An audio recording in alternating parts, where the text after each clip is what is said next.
கோதுமை மாவு இருந்தால் இன்ஸ்டண்ட்டாக ஒரு 10 நிமிஷத்தில் சுட சுட இது போல் இட்லியாக செய்து சாப்பிடுங்க. ரொம்ப சூப்பராக இருக்கும் சாப்பிட்றதுக்கு.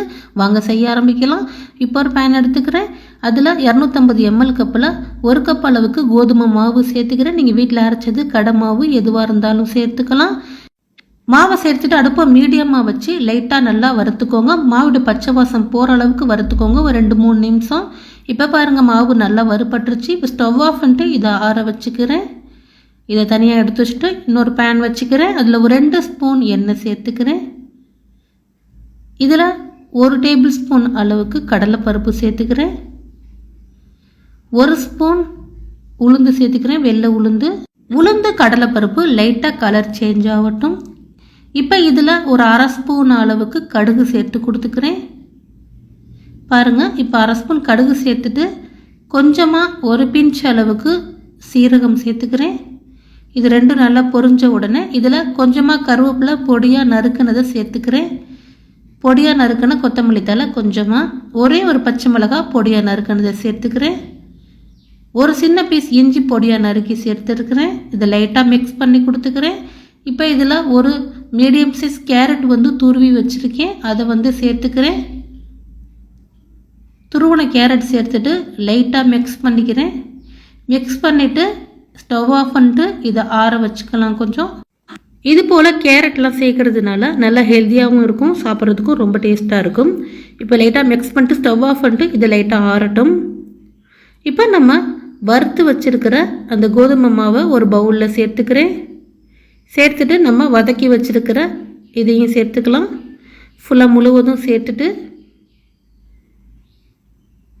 இதில் இப்போ 1/2 கப் அளவுக்கு ரவை சேர்த்துக்கிறேன். வெள்ளை ரவை, வறுத்த ரவை, வறுக்காதது எது இருந்தாலும் சேர்த்துக்கோங்க. இது கூடவே 1/2 கப் அளவுக்கு தயிர் சேர்த்துக்கிறேன். கோதுமை மாவு எடுத்த கப்பில் தான் 1/2 கப் தயிர், 1/2 கப் ரவை சேர்த்துருக்கிறேன். உங்கள்கிட்ட இது போல் மெஷர்மெண்ட் கப் இல்லாட்டினா நீங்கள் சின்னதாக கிண்ணம் டம்ளர் இருந்தால் அளந்து சேர்த்துக்கோங்க. இப்போ 1 ஸ்பூன் அளவுக்கு உப்பு சேர்த்துக்கிறேன். இப்போ அதே கப்பில் 1 கப் அளவுக்கு தண்ணி எடுத்துருக்கிறேன். இப்போ 1/2 கப் தண்ணி விட்டு லைட்டாக மிக்ஸ் பண்ணிக்கிறேன். மீதம் இருக்கிற 1/2 கப்பும் சேர்த்து நல்லா மிக்ஸ் பண்ணிக்கிறேன். மொத்தமாக இதுக்கு ஒரு 1/2 கப் அளவுக்கு தண்ணி தேவைப்பட்டுச்சு. அதிகமாக தண்ணி விட்டுறாதீங்க. நான் ஒரு 1/2 கப் அளவுக்கு தண்ணி விட்டு மிக்ஸ் பண்ணியிருக்கிறேன். இப்போ லைட்டாக மிக்ஸ் பண்ணிக்கிறேன். மாவு கொஞ்சம் திக்காக இருந்துச்சுன்னா இட்லி அப்போ தான் சூப்பராக வரும். தண்ணியாக இருந்துச்சுன்னா சரியாக வராதுங்க. இந்த அளவுக்கு கொஞ்சம் திக்னஸ் பார்த்து மிக்ஸ் பண்ணிக்கோங்க. இப்போ சரியாக இருக்குது. மூடி போட்டு ஒரு 5 நிமிஷம் வச்சிடுறேன். ரவை கொஞ்சம் ஊறி வரட்டும். இப்போ ஒரு 5 நிமிஷம் கழித்து பார்க்குறேன். இப்போ இதில் 2 பிஞ்ச் அளவுக்கு ஆப்ப சோடா சேர்த்து கொடுத்துக்கிறேன். ஆப்ப சோடா சேர்க்கும் போது இட்லி நல்லா சாஃப்டாக வரும். 2 பிஞ்ச் அளவு தான் சேர்த்துருக்கேன், அதிகமாக சேர்க்கலை. இப்போ ஒரு கரண்டி வச்சு லைட்டாக மிக்ஸ் பண்ணி கொடுத்துக்கிறேன். ஃபுல்லும் அந்த ஆப்ப சோடா எல்லா பக்கட்டும் படுற அளவுக்கு மிக்ஸ் பண்ணிவிட்டு இட்லி தட்டில் நீங்கள் ஊற்றி வைக்கலாம். இப்போ இட்லி தட்டில் எண்ணெய் தடவி வச்சுருக்கேன், அதில் சேர்த்துக்கிறேன். நீங்கள் துணி போட்டு சுடுற இட்லி தட்டாக இருந்தாலும் ஊற்றி வச்சு சுடலாம், ஒட்டாமை சூப்பராக வரும்.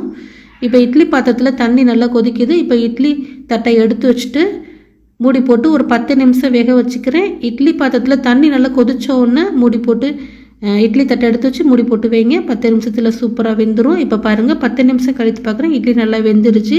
இதை கொஞ்சம் ஆறட்டும், சூடாக எடுத்துடாதீங்க. கொஞ்சம் ஆற விட்டு எடுத்திங்கன்னா எடுக்கும்போது அழகாக உடையாமல் வரும்.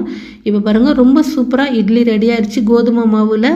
இதே போல் நீங்கள் கோதுமை மாவில் இட்லி செய்து கொடுங்க. கோதுமை மாவில் சப்பாத்தி, பூரி இது போல் தான் செய்து கொடுப்போம். கொஞ்சம் டிஃப்ரெண்ட்டாக இது போல் கோதுமை மாவில் இட்லியும் செய்யலாம். அதுவும் இன்ஸ்டண்ட்டாக ஒரு 10 நிமிஷத்தில் செஞ்சிடலாம். இப்போ பாருங்கள், இதுக்கு நான் தேங்காய் சட்னி, கார சட்னி தான் வச்சு சாப்பிட்டேன். ரொம்ப சூப்பராக இருந்துச்சு. இதே போல் நீங்களும் ட்ரை பண்ணி பார்த்துட்டு எப்படி வந்துச்சுங்கிறத மறக்காமல் கமெண்ட்ஸில் சொல்லுங்கள். நான் ஒரு இட்லி எடுத்து பிச்சு காட்டுறேன் பாருங்கள், எந்த அளவுக்கு சாஃப்டாக இருக்குன்னு. சாப்பிடவும் ரொம்ப டேஸ்ட்டாக இருந்துச்சு. கண்டிப்பாக இதே மெத்தடில் ட்ரை பண்ணி பாருங்கள். ட்ரை பண்ணி பார்த்துட்டு எப்படி இட்லி இருந்துச்சுங்கிறத மறக்காமல் கமெண்ட்ஸில் சொல்லுங்கள். எவ்வளோ சாஃப்டாக இருக்குது பாருங்கள் இட்லி.